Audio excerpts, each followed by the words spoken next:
Hi, everyone. My name is Abigail Pedley, and today I'll be talking about cognitive load theory and how it helps us design better multimedia learning experiences.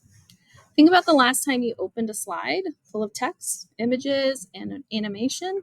Did your brain feel cluttered? That's cognitive overload.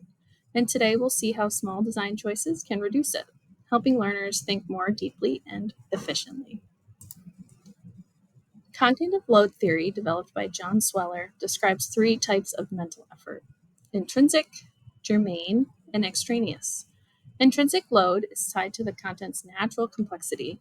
Germane load helps learners build understanding and connections. An extraneous load is the unnecessary strain caused by poor design. Sweller, Van Marion-Boer, and Paz explain in their 2019 academic article that instructional design directly affects extraneous load, and reducing it allows students to devote their working memory to actually learning. Let's look at an example of what extraneous cognitive load looks like in a multimedia lesson. Working memory can only handle a few pieces of new information at once. When we overload it with unrelated text, sounds, or visuals, learners struggle to focus on what matters.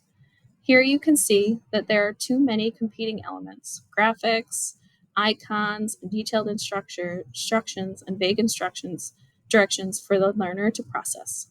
Even if each piece might seem helpful or visually appealing, together they force students to divide their attention in multiple directions.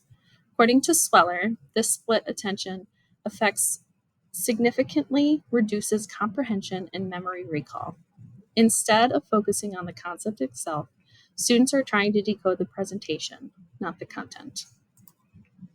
Now, with reduced extraneous load, only one or two focused information streams, limited text, one clear visual, and no distracting sounds or movement, we're helping the viewer's working memory focus on essential information instead of unnecessary details. This design models what Marion Bohr and Paz describe as optimizing instructional efficiency, freeing up those cognitive resources for learning, not for managing the clutter. In simple terms, when slides are clear and instructions are concise, students spend less energy decoding the presentation and more time actually processing the content. So how do we we actively try and reduce extraneous load when planning multimedia presentations in the classroom? First, we should focus on simplifying visuals. Avoid decorative images and keep color schemes consistent across the slides. Second, use signaling to direct students' attention to important details, highlighting key words or bolding them, using arrows to draw attention to help students focus on important details. Third, we apply the modality principle, which states that you should be pairing narration with visuals instead of just reading the text aloud. And finally, we should be segmenting content, breaking lessons into short, manageable chunks. These design choices make room in the audience's working memory, freeing up space for deeper understanding and what Sweller calls germane processing. Here's an example from an English class. On the left, the original slide had too much going on. Text heavy, multiple visuals, conflicting images with text. Students would probably need directions repeated and would be unsure of what to focus on first.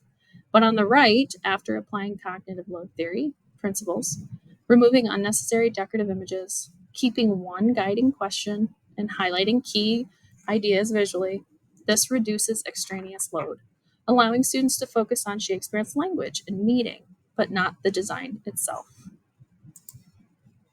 Of course, efficiency isn't everything. Peter Ellerton, in his 2022 academic article, reminds us that while cognitive learning theory helps streamline design, it can sometimes overvalue simplicity at the cost of inquiry and critical thinking. His critique is a value reminder: we want to reduce distraction, not depth. Students should still experience challenging and explore information, just without unnecessary barriers.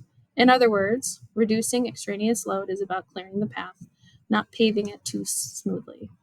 So it's all about balance. In closing, I want to call attention to how, in creating this presentation, I followed cognitive load theory, minimizing on screen text, segmenting ideas, and using narration rather than redundancy. By managing the extraneous load, multimedia lessons become more inviting and effective, helping learners focus on thinking, not just decoding. Here's my resources. Thank you.